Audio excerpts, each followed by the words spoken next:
नमस्कार विद्यार्थी मित्रांनो, मी doctor S R. Shelke, department of commerce, Mahatma Gandhi Mahavidyalaya Ahmedpur. आज आपण इन्कम फ्रॉम अदर सोर्स ह्या चॅप्टरवरचा प्रॉब्लेम या ठिकाणी घेणार आहोत. तो प्रॉब्लेम मी तुम्हाला वाचून दाखवतो. Following are the particulars of income of Shrimati करंजीत.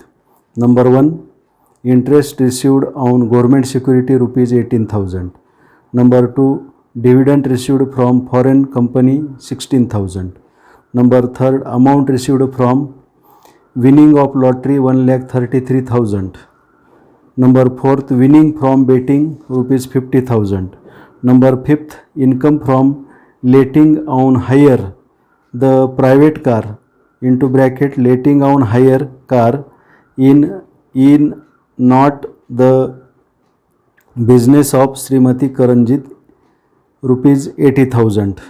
Number 6, family pension at the rate of rupees per month ₹3,000. She incurred the following expenditure. Number 1, interest on loan taken for purchase shares and securities ₹14,000. Number 2, bank commission paid at the rate 2% for collecting dividend and interest. Number 3, spent ₹3,000 on purchasing lottery tickets.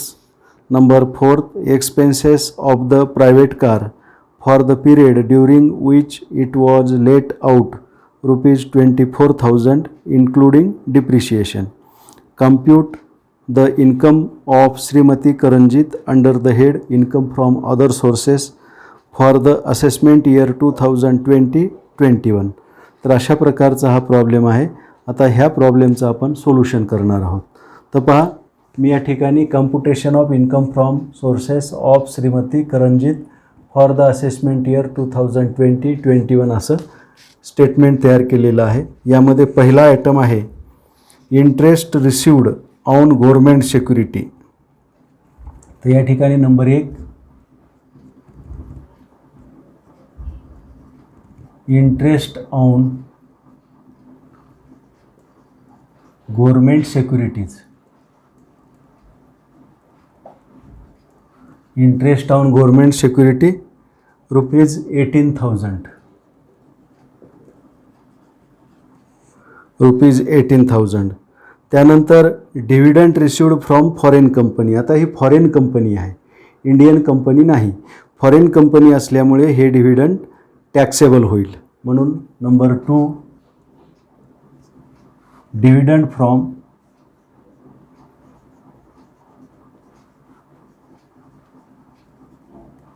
Foreign company. Foreign company किती रुपये? ₹16,000, 16,000. त्यानंतर number 3, amount received from winning of lottery. तर पहा, यांनी lottery जिंकलेलं आहे आणि lottery जिंकल्यामुळे त्यांना ₹1,33,000 net amount त्या ठिकाणी मिळालेलं आहे. अमाऊंट रिसिव्ड असं दिलं, amount received from winning of lottery. Received असं दिलं की आपल्याला त्याचं ग्रॉसिंग अप करावं लागते, कारण जेवढी रक्कम मिळालेली आहे त्याच्यातून 30% टॅक्स कपात करून घेऊन उर्वरित रक्कम त्या लॉटरीधारकाला दिलेली असते, ज्याला लॉटरी लागलेली आहे त्याला. तर या ठिकाणी 1,33,000 नेट अमाऊंट मिळालेला आहे. तर ग्रॉस अमाऊंट किती होतं ते आपल्याला कॅल्क्युलेट करावं लागेल. तर या ठिकाणी लिहा विनिंग फ्रॉम लॉटरी.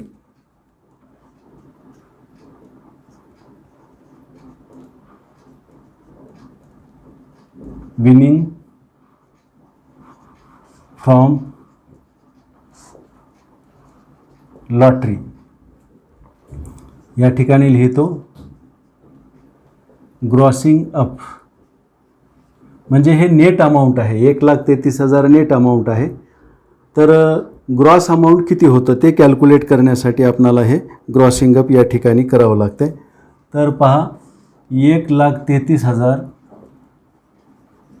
ह्याला गुणिले 100 भागिले 70, कारण 30% टॅक्स कपात करून घेतला जातो म्हणून. तर आता ह्याची जर समजा आपण बेरीज वगैरे गुणाकार भागाकार जर केला तर किती येईल ते हा शून्य गेला, हा शून्य गेला, 7 1 7, 7 1 7, इथं किती उरले 6, 63, 7 9 63, आणि हे 19,000 गुणिले 10 बरोबर आहे 1,90,000 रुपये त्यांना लॉटरी लागली होती. 1,90,000 रुपयाची लॉटरी लागलेली होती. तर त्यांना जी ग्रॉस अमाऊंट लागलेली आहे लॉटरी, तेवढं त्यांचं उत्पन्न मानलं जाते. आलं लक्षात. टॅक्स कपात करून घेऊन 1,33,000 त्यांना दिले ही दुसरी गोष्ट आहे, परंतु त्यांच्या नावाने लॉटरीचं उत्पन्न किती आहे तर 1,90,000. तर हे 1,90,000 रुपये त्यांच्या उत्पन्नामध्ये ॲड केले जातात. त्यानंतर विनिंग फ्रॉम बेटिंग आहे पहा, हे सुद्धा कॅज्युअल इन्कम आहे. नंबर 4, विनिंग फ्रॉम बेटिंग, तर हे 50,000 आहे. जसं आता आपण लॉटरीला या ठिकाणी ग्रॉसिंग अप केलं, तसं बेटिंगला ग्रॉसिंग अप करण्याची गरज नाही, कारण बेटिंगपासून जिंकलेली जी रक्कम आहे ती रक्कम 100% आहे, म्हणजे ग्रॉस रक्कम आहे, ग्रॉस अमाऊंट आहे ते 50,000 रुपये. आता या ठिकाणी काय दिलं होतं, म्हणजे लॉटरीच्या बाबतीमध्ये amount received from winning of lottery असं दिलं होतं, आणि बेटिंगच्या बाबतीत काय दिलं आहे, winning from lottery. Winning from lottery म्हटलं की जेवढी रक्कम तुम्ही जिंकलेली आहे तेवढी रक्कम त्या ठिकाणी दिलेली असते, त्याच्यातून टॅक्स कपात केलेला नसतो. ते 50,000 रुपये जशाला तसे लिहून टाका त्या ठिकाणी. त्यानंतर income from letting out on hire the private car. Private car त्यांनी भाड्याने दिलेली आहे त्यांची, आणि त्यांना 80,000 रुपये त्या ठिकाणी उत्पन्न मिळालेलं आहे. म्हणून नंबर 5 लिहा या ठिकाणी, इन्कम फ्रॉम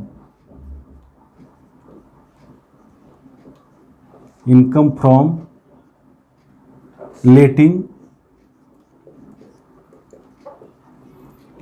आउट प्रायव्हेट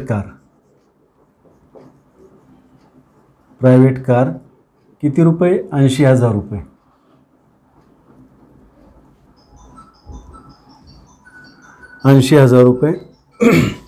आणि त्याच्याशी संबंधित एक खर्च आहे पहा, खाली दिला आहे.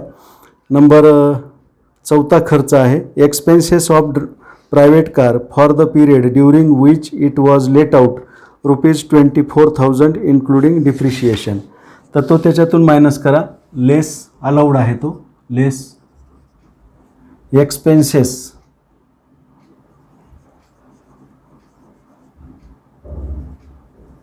एक्सपेन्सेस इन्क्लुडिंग डिप्रिशिएशन 24,000 कारचा खर्च आहे, तो मायनस केल्यानंतर किती शिल्लक राहतील तिथं, 56,000 रुपये नेट उत्पन्न झालेलं आहे.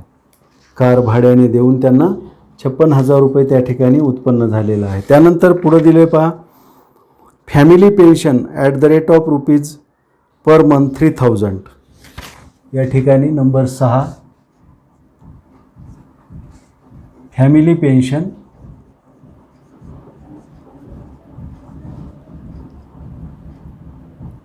हे फॅमिली पेन्शन आहे 3,000 रुपये दरमहा. 3,000 गुणिले 12 बरोबर 12 त्रिक 36,000. आलं लक्षात. तर पहा, कर्ता पुरुष वारल्यानंतर फॅमिलीला जे पेन्शन मिळते ते पेन्शन त्याला म्हणायचं फॅमिली पेन्शन. तर हे फॅमिली पेन्शनपैकी याच्यातून काही आपल्याला सूट मिळते, ती सूट या ठिकाणी घ्या, लेस 1/3 ऑफ रुपीज, जेवढं मिळालेलं आहे त्याच्या 1/3 म्हणजे किती होईल, 12,000 रुपये. और रुपीज 15,000 हे, और रुपीज 15,000 विच एवर इज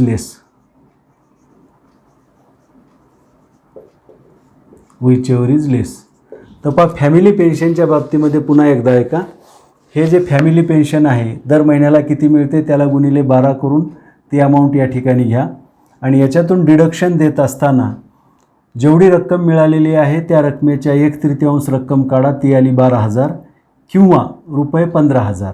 यापैकी जी रक्कम कमी असेल तेवढं डिडक्शन या ठिकाणी यांना मिळू शकते. म्हणजे 12,000 रुपये डिडक्शन मिळू शकते. 36मधून 12 गेले तर राहिले किती? 24,000 रुपये या ठिकाणी टॅक्सेबल होतील. त्यानंतर पुढं दिलेलं आहे पहा, फॅमिली पेन्शन्सच्या नंतर उत्पन्नाचे आयटम पूर्ण झालेले आहेत. आता बेरीज करा.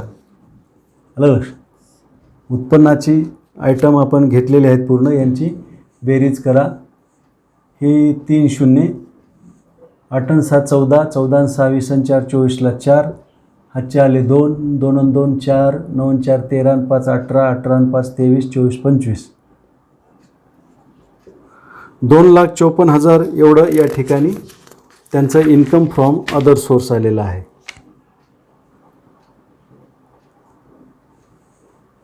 शून्य, 8 आणि 7 14 आणि 6 20 आणि 4 24ला 4, हातचे आले 2 आणि 2 4, 9 आणि 4 13, 13 आणि 5 18 आणि 5 23, 24 25ला 5, हातचे आले 2, 2 आणि 1 3, सॉरी हे 3,54,000 रुपये त्यांना या ठिकाणी उत्पन्न मिळालेलं आहे. आता याच्यातून काही खर्च त्यांनी दिलेले आहेत, ते खर्च मायनस करा. Less deductions, less deduction number 1. तपा number 1, see incurred the following expenditure ह्या हेडखाली दिलेलं आहे. Number 1, interest paid on loan taken to purchase share and securities. आता पहा, हे जे डिव्हिडंड मिळालेले शेअर्स आहेत फॉरेन कंपनीचे आणि हे गव्हर्मेंट सिक्युरिटी खरेदी करण्यासाठी त्यांनी कर्ज घेतलं होतं आणि त्या कर्जावरचं व्याज आहे 14,000 रुपये. ते 14,000 रुपये त्यांनी पेड केलेलं आहे. म्हणून लिहा इंटरेस्ट, म्हणजे ते 14,000 रुपये या ठिकाणी अलाउड होतात. तर interest on loan, interest on loan taken for purchase of securities and shares, किती रुपये? 14,000 रुपये. ह्या सिक्युरिटी आणि हे फॉरेन कंपनीचे शेअर्स खरेदी करण्यासाठी कर्ज घेतलं होतं, त्या कर्जावरचं हे व्याज आहे. तर ते व्याज या ठिकाणी अलाउड आहे. त्यानंतर पुढं दिलेलं आहे पहा number 2, bank commission paid at the rate of 2% for collecting dividend and interest. तर यांच्या वतीने बँकेने हे डिव्हिडंड आणि इंटरेस्ट कलेक्ट केलेलं आहे आणि त्यांच्या खात्यात जमा केलेलं आहे. तर त्याच्या 2% कमिशन यांना त्या ठिकाणी द्यावं लागलेलं आहे. म्हणून लिहा नंबर 2, बँक कमिशन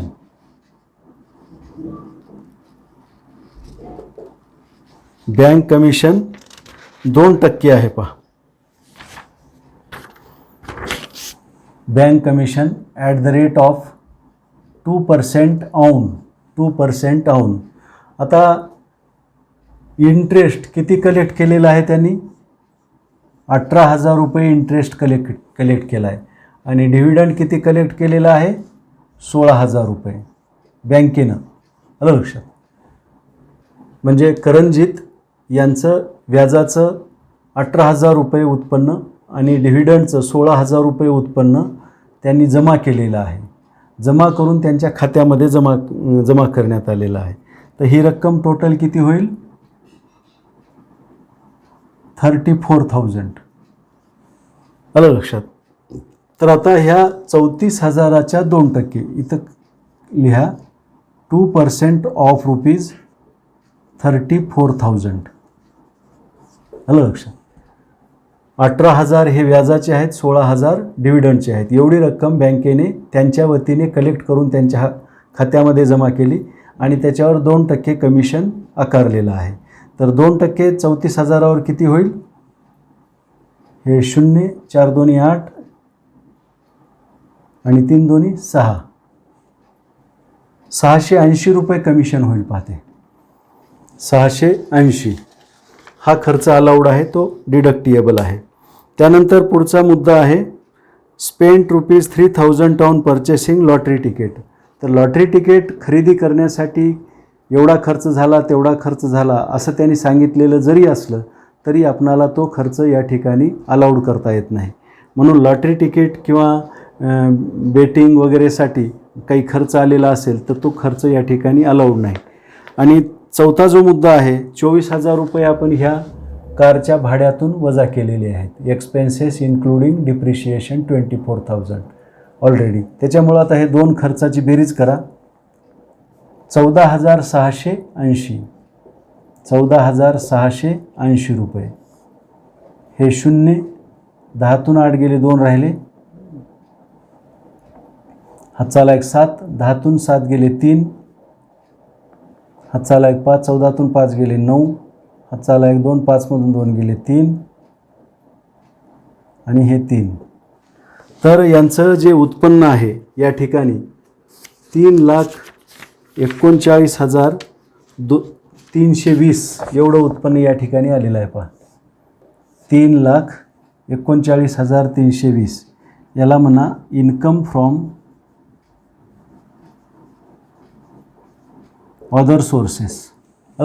3,39,320 एवढं यांचं इन्कम फ्रॉम अदर सोर्स आहे.